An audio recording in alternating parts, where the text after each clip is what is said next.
ప్రభువు పేరట అందరికీ నా వందనాలు. ముఖ్యంగా గమనించుకోవాల్సింది ఏంటంటే, మనం ఆరాధించే యేసయ్యని,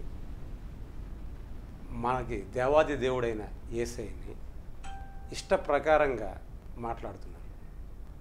అంటే మన వాళ్ళు చేసే కొన్ని పొరపాట్ల వల్ల మన గ్రంథాన్ని మనం చెప్పుకోవాలా, మన ఒక మార్గాన్ని మనం ఆచరిస్తూ పరమతాన్ని కూడా గౌరవిస్తూ పోతే ఇవన్నీ ఏమి రావు.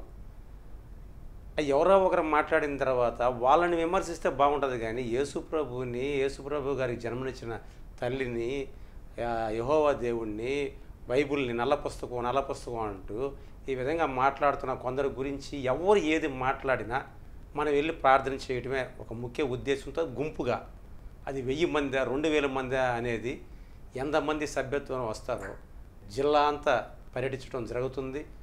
గ్రామ స్థాయి నుంచి కమిటీ కూడా ఏర్పాటు చేస్తాం.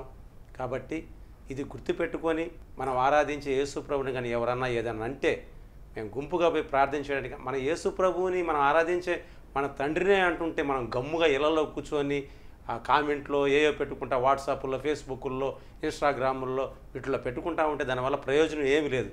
మనం అక్కడికి వెళ్ళాలి, అటు మాట్లాడే వాళ్ళ మీద కేసులు కూడా ఫైల్ చేయమని చెప్పి ఒక గుంపుగా పోవాలి, గుంపుగా ప్రార్థన చేయాలి.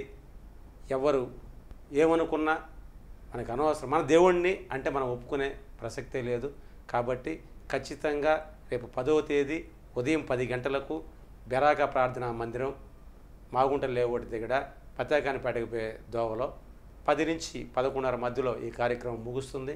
కాబట్టి యేసు ప్రభు అంటే ఆరాధించే ప్రతి ఒక్క క్రైస్తవులు ఖచ్చితంగా రావాలి అని చెప్పి మిమ్మల్ని అందరినీ ప్రభువు పేరట కోరుకుంటూ, ప్రభువు పేరట అందరికీ నా వందనాలు. Praise the lord.